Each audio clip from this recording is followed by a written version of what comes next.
on the show. You could put The Undertaker in the ring against any legend or any new talent against a wrestler, and it would look better than Shane McMahon versus The Undertaker, which is why I'm hoping this hypes up for something ultimately far greater than what we're seeing for The Undertaker right now. After all these years, The Undertaker has given us as the icon of WWE and the man who has stayed there when everybody else came and went over the years. The best you have is to put him in the ring against Vince McMahon's son. You're having him fight Shane McMahon, so it's got to be hyping up for something greater. Obviously, someone's going to be making a return to help out Shane McMahon to set up for something, say, by SummerSlam, or someone is going to do something that we have never seen before, which could go down in the record books for being unprecedented, setting up for something I'm hoping like Sting versus The Undertaker. This match would be great, and I just talked about, the storyline that could be created, even if it isn't the storyline that I just suggested. There are endless opportunities to create something, far more innovative than what we are seeing right now. And I hope that something does happen for Sting and The Undertaker, because I've been a fan of both of them for forever. As, a wrestling fan for years, and then going from being a wrestling fan into a columnist and a radio show host. Really big fan of Sting and The Undertaker. They are two people who I've talked about all the time. And can you blame me for talking about Sting and The Undertaker all the time and posting all these videos on YouTube? I've written about it. I've YouTube videoed about it so many times, because this is a match that needs to happen. If we can see John Cena versus The Rock so many times at WrestleMania, or we can see something like Goldberg versus The Rock, dream match after dream match, but the one dream match that seems to have eluded us for years and what feels like forever and centuries is The Undertaker versus Sting. So why isn't this match happening? There's nothing wrong physically with The Undertaker at 51 years of age this past March, and Sting, of course, at 58 years of age. Sting broke his neck, but the injury apparently was not as severe as what had initially been reported by the doctors. They stopped the match with Seth Rollins, and obviously they were very skeptical on it, and they immediately ended the match after the doctor checked on him, because they knew further examination was required. And of course, then The Undertaker had that concussion at WrestleMania 2 years ago at the hands of Brock Lesnar in The Undertaker's match where his streak ended. And I think, another argument that could be presented too, Brock Lesnar ending the streak of The Undertaker at WrestleMania, that probably should have went to Sting, because Sting was coming into WWE later on that year, and obviously they were hyping up something big to happen for someone like Sting, so obviously probably giving that to Sting, and that honor to Sting will be up in the air for forever, because they gave it to Brock Lesnar. There are so many people frustrated over that, but, getting back to what I was saying here, there's nothing wrong with Sting and The Undertaker, so probably they should have had the streak match be Sting versus The Undertaker at WrestleMania 30. I mean, 30 years of WrestleMania, what better way to celebrate it and culminate it all with The Undertaker and Sting, with Sting ending The Undertaker's WrestleMania streak? I would have accepted it more. Let me say this. If Sting would have been the man to end The Undertaker's streak at WrestleMania more so than someone like Brock Lesnar or even Dwayne Johnson, who was also thrown out there as a suggestion to be the man to defeat The Undertaker for the first time ever. Again, so many ways it could have went, but, I understand where the frustration is coming from wrestling fans, because they wanted to see something far more greater happen for both The Undertaker and Sting, and I think really the only way to go about it, there's only one way of looking at it, is to have these two icons either team up, which would have made really great sense too, because of the psychology. Again, two of the greatest wrestling psychologists of all time, but maybe not as much sense as having them go one-on-one. So probably having them team up would have been completely stupid, because rather than seeing them team up, we want to see them go one-on-one in a match, even if it's just one time and one winner is determined. We don't need a second or a third match. We don't need a series of matches between The Undertaker and Sting. I wouldn't even care if they just came out and stared up at the WrestleMania sign for a WrestleMania, whatever year it was happening at. They just stared up at the WrestleMania sign, a couple of promos, a contract signing, and then we had the match at WrestleMania, and whoever was going to win in, say, a venue like Dallas, Texas at AT&T Stadium would win the match, and that would be the only time we would see The Undertaker and Sting kind of cross paths. But because we've talked about it for forever, I mean, can you blame me for putting this match over time and time again on my YouTube channel? A match that you're probably tired of hearing me talking about and reiterating about all the time. But just imagine the magnitude of The Undertaker versus Sting. Last week here on the show, when talking about AJ Styles' future with WWE, something we never thought we'd be talking about, AJ Styles arriving in the WWE, I talked about the magnitude of a match like, say, AJ Styles versus Triple H, or AJ Styles versus Daniel Bryan. Can you imagine the fucking magnitude of The Undertaker versus Sting? Magnitude would be off the charts, and the revenue, not forgetting about that, would be blown out of proportion. The money, The Undertaker and Sting will be paid obviously in the six figures to have this match, regardless of who won or who lost the match. Obviously the money would be paid out in the six figures, because The Undertaker and Sting are two of the biggest legends at this point in time that you could have either represent the new talent or the era that's passed us by. in professional wrestling. There's no match bigger that you could have at WrestleMania, and it's beyond me why they didn't go with Sting versus The Undertaker this year, especially knowing that Sting was going in the Hall of Fame. I think wrestling fans wanted to see one more match for Sting. Sting probably wanted to have 2 or 3 more matches before he went in the Hall of Fame, but because of his neck injury, probably he wanted to slow it down. But I still believe this to be very true. I've been saying this for forever after he lost to Seth Rollins at Night of Champions last September.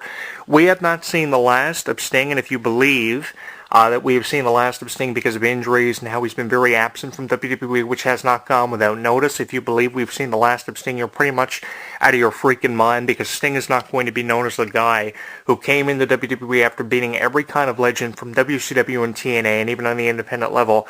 He's not going to be known as the guy, and I would imagine he refuses to be known as the guy who lost every match he was in on a major pay-per-view in WWE, especially on the biggest stage of WrestleMania. He has to have one career-defining moment and a decisive victory over a big name in WWE, regardless if it's Triple H, John Cena, The Undertaker, whoever he faces.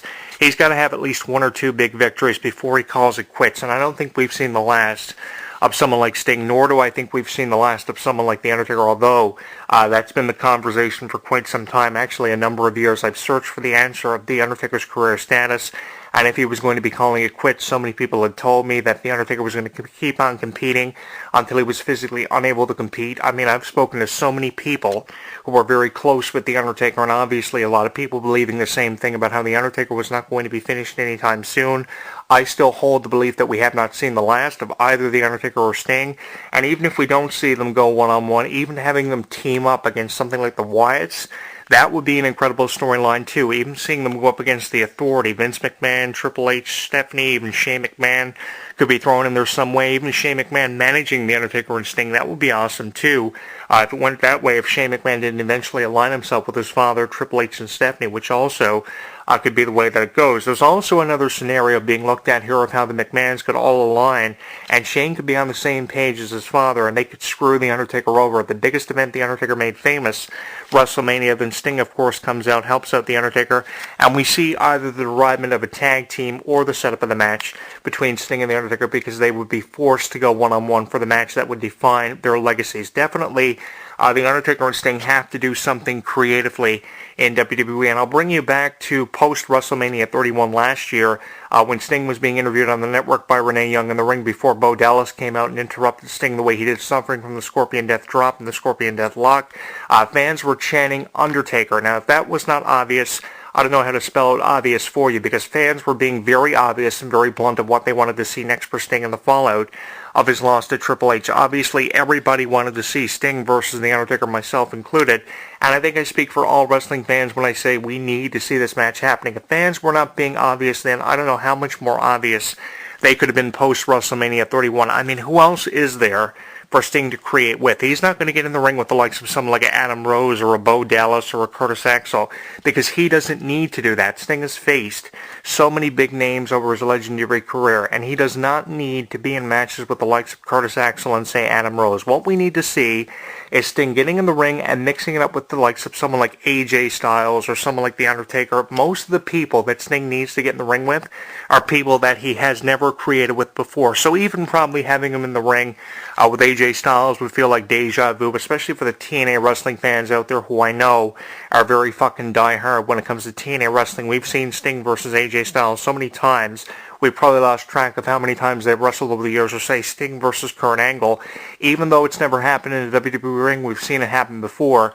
So we don't need to see even face-to-faces between Hogan and Sting. What we need to see, because Hogan, of course, obviously will never see that because of how much CNN has been profiling him, but that's a different story for a different time. The thing is, Sting needs to get in the ring with people that he's never created with before, and because he's never created with The Undertaker, I think the time is now for this match to happen. At 51 years of age for The Undertaker, 58 years of age for Sting. I know this because I Wikipedia'd it, because I was interested in finding out just how old The Undertaker and Sting were and just how different their ages were in comparison. Not much of a difference, about 7 or 8 years Sting has on The Undertaker, but I mean, obviously, it's argued, who is the most popular and who is the most dominant. They've both been respectively dominant for the brands they were loyal to for years. Sting loyal the World Championship Wrestling. Obviously, The Undertaker loyal to WWE, although that will be debated for many years because The Undertaker did have a hand with World Championship Wrestling, I believe, as a skyscraper back in the day, which a lot of people probably have forgotten about. Like we saw Triple H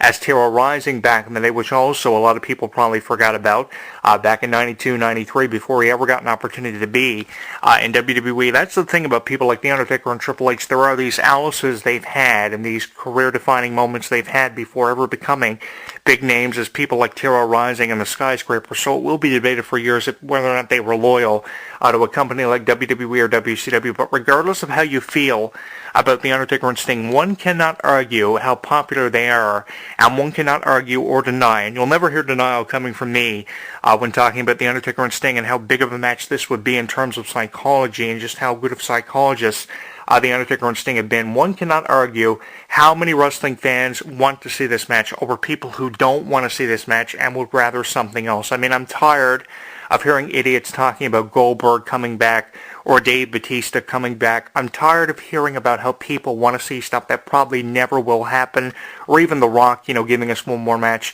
I think The Undertaker versus Sting is something that needs to happen and probably will happen over something like The Rock's giving us one more matches, or something like Dave Bautista coming back, which I'm tired again of hearing about. If anything needs to happen, it's The Undertaker versus Sting, and it needs to happen now because it's a match, like I said at the start of the show, we've talked about for forever and feels like we've talked about for centuries and an eternity, really. I've been a fan of both of them. God knows I respect them. So if there ever was a time for this match to happen, WrestleMania 32 could be the setup, or it could be happening as early as WrestleMania 33, if not that SummerSlam of this year. I'm hoping by some way, probably halfway through 2016, we'll have a better indication as to whether or not if this match is going to be happening or when, where, or how it's going to happen. But if it's going to happen,